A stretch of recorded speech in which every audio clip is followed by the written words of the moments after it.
بەوەی بە هێزی ئەمنی لە دەروی دادگاکان پەلامەری ناوەندە ڕۆشنبیریەکان دەدەن. بەڕێز وەفا محەممەد شرۆڤەکاری سیاسی و ئەمنی لە هەولێرەوە لەگەڵمانە. کاک وەفا سوپاس بە ئامادەبوونی بەڕێستان. پەلاماردانی یاخود داخستنی دەستگایەکی ڕۆشنبیری، دەستگایەکی میدیایی، ئەمە ئیش و کاری وەزارەتی ڕۆشنبیری یاخود هێزێکی سەربازی؟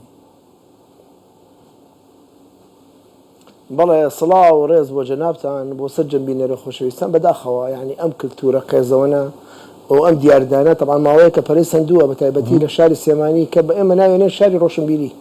هەر ئەبوایە ڕێزگرتن لەو شەیە کفایەت بوو کە ئەمان وت شاری ڕۆشنبیری، شاری ئەدیبان، شاری شاعران، شاری کەسایەتیە گەورەکان، بەڵام بەداخەوە ئەم ناوە جوان و ناوە پیرۆزەش خەریکە لەکەدارەکەن بێگومان. یعنی هەڵکوتانە سەر دەستگایەکی نەک سەر دەستگایەکی ڕۆشنبیری چەنەها ڕووداوێکی سەیسەی ڕوویاوە لە ناوبردنی نارەکان، لە کردنی دەنگە ئازادخوازەکان، لە پێشێکاریەکی زۆر ڕوویاوە لە شاری سێمانی، لە پکردنی دەنگی ئازاد، لە داخستنی زۆر بارەگایەکی تر بە تەنانەت بەبێ فەرمانی دادگا. یعنی ئێستا ئێمە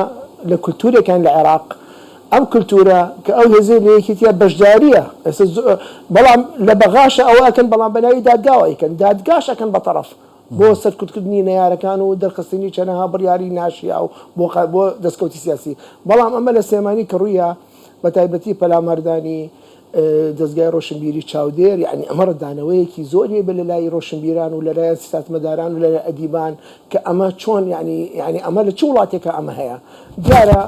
ئەوەی کەوا بەداخەوە کە من بیری لێ یەکەمەوە ئەوەیە کە ئەوانە دڵنیایەکیان وەرگرتووە ئەم هەموو کارە خراپانە چۆن کابرا سەرۆکی حیزبێکە پێڵن تۆ بۆ ئەو کارە ناشیاوانەکە ئەڵە کە من وعدم وەرگرتووە، من وعدم وەرگرتووە لە هەڵبژاردنشتم بۆ بکەن. ئەم تفکیرە قێزەوەن ئەومان پێڵن بەڵێ ڕاستەکە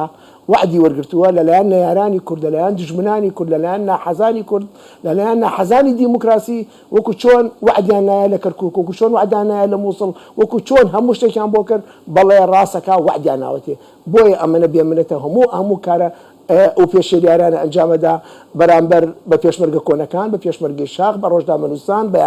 بەرامبەر بە هەموو نەیاران. زۆر باشە. بێدەنگی ڕۆژنامەنووسانی چالاکانی کۆمەڵی مەدەنی تا چەند ترسە لەوەی کە هەمان ڕوودا و بەرامبەرەوانش دووبارە بێتەوە هێزیان بەرامبەر بجوڵێنێت؟ ئەمە ئەوە ئەسلمێنێت کە بەڕاستی هێشتا بە حزبیکردنی زۆر لە دام و دەستگا ڕۆشنبیریەکان پەریسەندووە. دیارە نەمانتوانیەوە ئێمە هەتاکو ئێستا وەکو ئێستا زۆر لە دەستگاکان لە پێی بڵێن کەوا سیاسەتێکی سەربەخۆی خۆیان هەبێت، یان وەکو چۆن مەلا بەختیار ئەڵێ ئێستا ئەمە باوە لە سێمانی یا لە ترسا یا لە برسا. دیارە ئەمەش هەردوو ئەو ڕووداوای کە ڕوویەوە ئەگینا بۆچی ئەوە جاری وایە کەسێک لە هەولێر یا لە دوهۆک شتێکی زۆر بچووکی بەرامبەرەکرێ بینی 50 ڕێکخراو هەڵەسێت، 50 قسەیەکە، 50 کۆنگری ڕۆژنامەنووسی لەسەرداڕێ خەریکە خۆپیشاندانی گەورەیەکەن، بەڵام بۆ ڕووداوێکی ئاوا گەورە هێزێک سەرکوتکار بنێری دەستگایەکی ڕۆشنبیری داخی بە زەبری چەک بەبێ فەرمانی دادگا وەکو تۆ ئەڵێ ئەم بێدەنگیە چییە؟ دووشتە، یا ئەوەی قسەکەی مەلا بەختیارە ترس و برسی هەیە، یان ئەوەیە ئەو لایەنە ئەو دەستگا ڕۆشنبیرانە ئەوانش بە حزبی کراون لەو شوێنە بەداخەوە. تەنها ئەوە وەڵامی من هەیە بۆ ئەم مۆزوعە. باشە، ئەمە تا چەند کاریگەری لەسەر ڕەوتی ڕۆشنبیری لە شاری سلێمانی هەیە، پایتەختی ڕۆشنبیری؟ تەواو ینی ئەمە تازە ئیترەوە ڕدانەوەیکی زۆر ناشیاوی بێ نەک لەسەر ڕەوتی سلێمانی، لەسەر ڕەوتی هەموو هەرێمی کوردستان، چونکە بەڕاستی سلێمانی شارێکە لە شارەکانی هەرێمی کوردستان، ئێمەش ناومان ناوە شاری ڕۆشنبیری. ئەمە ئیتر ینی تەنها ئەوەیە ئەبێ لێرە گوێت لێمە کاکە نازانم. بەڵێ فەرموو بەردەوام گوێ لێمە بەڵێ بەردەوام بەڵام لێرە ئێمە چاوەڕێی ئەوە ئەەکەین پێویستە ئەو دەستگایانی کەوا زەرمەندن، ئەو کەسایەتی ڕۆشنبیریانی کەوا زەرمەندن پێویستە لە ڕێی دادگاوە بڕۆن سکاڵای خۆیان بکەن. بەڕاستە ئەبێت دادگا خۆی جەوهەری مۆزوعەکە وەرگێت. تاکو ئێستا ئەوەشمان نەبینی کەوا بەنابەرن بۆ دادگا ئایا دادا بتوانێت مافی خۆیان وەرگێ لە هەر شوێنێکا بێت، لە دادگای سلێمانی بێت، لە دادگای هەولێر بێت، لە هەر دادگایەکی تر بێت. ئەمە ئێستا خەڵکی سلێمانی بەعام، من خۆم کە خەڵکی سلێمانیم زۆر باسی وەزعی نالەبار و ناهەمواری شاری سلێمانیەکەن، خەڵک یعنی بەتاوەتی بێتاقەت بووە، یعنی بەڵگەی ئەوەیەکەوە ئەڵێ زۆربەی سەرمایەدارەکان خەریکە شاری سلێمانی بەجێڵن.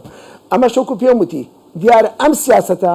کەوا خۆشیان ئەزان سیاسەتێکی لار و سیاسەتێکە دژی بەرژەوەندەکان دژی دموکراسیەتە بەڵام دیارە توانیوانە بەرهەمێکی لێ بخۆن سەرکەوتنێکی کاتی لێ بخۆن دیارە بەڵێنێکیان پێدراوە بۆ ئەم مەوزوعات دیارە بۆ ئەم هەڵبژارنەش بەڵێنێکیان پێدراوە بۆی ئەوەنە بێبنێتن. باشە بۆچی هێز لە ململانەکانە ینی ململانەکان یەکلای بکاتەوە بۆچی هێز بەکارهێنێت؟ ئەمە ئەگەڕێتەوە بۆ بڕیاری سریع بڕیاری ناشیا و بڕیاری کەسی ناسیاسی یان ئێمە ئەگەر شتن مشمان لەبیر بیار دوێنێ واز لەوە بێنەکەەوە سیاست مەدارانی لایەنەکانی کەچی ئەڵێن هەر باسی سیاست مەدارەکانی سەرکردەی شاخەکان کەین لە دوێنەوە گوێمە لە چاوپێکەوتنەکانی فەریدون عەبدولقادر بوو لە مامۆستا جعفەر بوو لە سالار عەزیز بوو لە مەلا بەختیار بوو یعنی ئەمانەی کە دروستکەری یەکێتی نیشتیمانی کوردستانن ئەمانن کە یعنی ئەمانەکەەوە مؤسسی فکری و سەربازی یەکێتی نیشتیمانی کوردستانن یەکێکی ئەمەلا بەختیار ئەڵێ چی ئەڵێ بابێ ئەو برادرە بەرامبەرم 100 پرسیاری لێ یەکەم لە مێژوویەکێتی ئەگەر توانی پرسیارە وەڵام باتەوە چی بە من ئەم بڵێن معنایە ئەمانە ڕەتفعلیان هەیە بە شێوازێکی سەریع ڕەتفعلیان هەیە بە عەقلیەتێک و بە سیاسەتێکی حەکیمانەوە ناکەن ئەوەی کە ئێستا بەدەستیانەوەیە دووشتە هێزە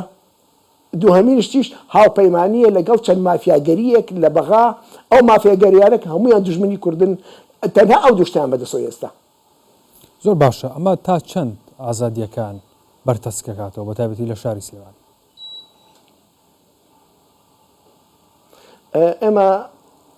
ئەمانە بەڕاستی چاوەڕێ ئەوە ئەکەن هەر هەمووی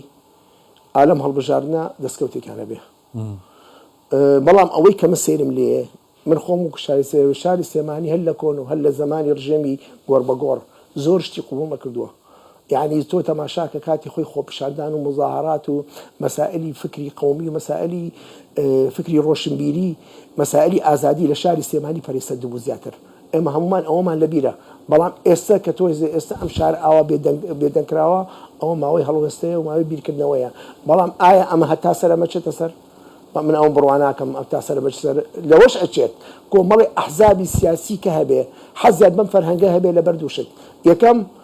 وەکو لەیانی ئەم جوراندنی هێزە لە داهاتوودا چ کاریگەرێکی بێ لەسەر سلێمانی لە ڕووی ئەمنیەوە ینی چ کاریگەرێکی خراپی ئەمنی بێ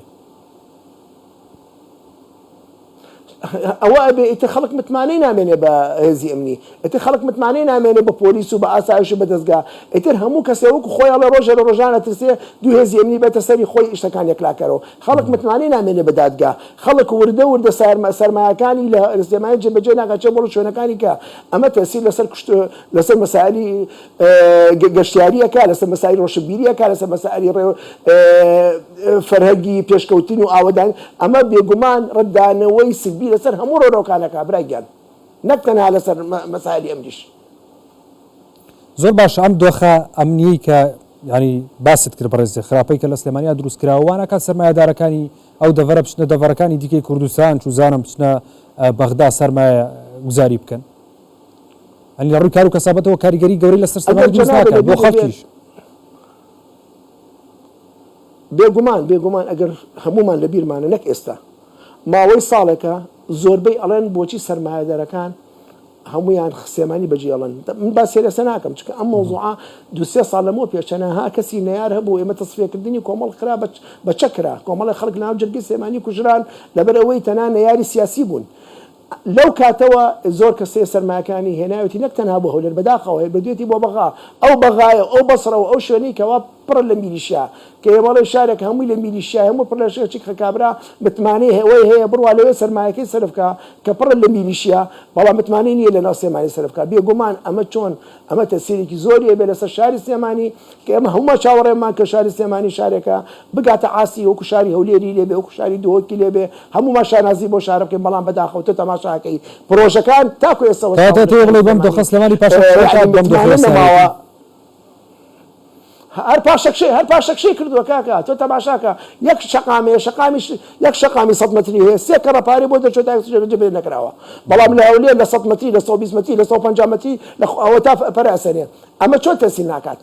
تەسیرەکە لەسەر کۆمپانیەکانی تر لەوێ کارەکانیان ناکەن کۆمپانیەکان لەوێ ئەکشێنەوە ئەچن بۆ شوێنێکی تر هەر شوێنێک سەقامگیری و ئەمنیەتی تیانە بێ بێگومان کار و گوزەرار و پێشکەوتنی ئاوەدانکردنەوەی تیان نابێت ئەمە شتێکی فەرهەنگێکە لە هەموو وڵاتانە ئەمە جێبەجێکرێت. بەڕێز وەفا محەممەد شرۆڤەکاری سیاسی و ئەمنی سوپاس با ئامادەبوونی بەڕێستان بەخێر بێن.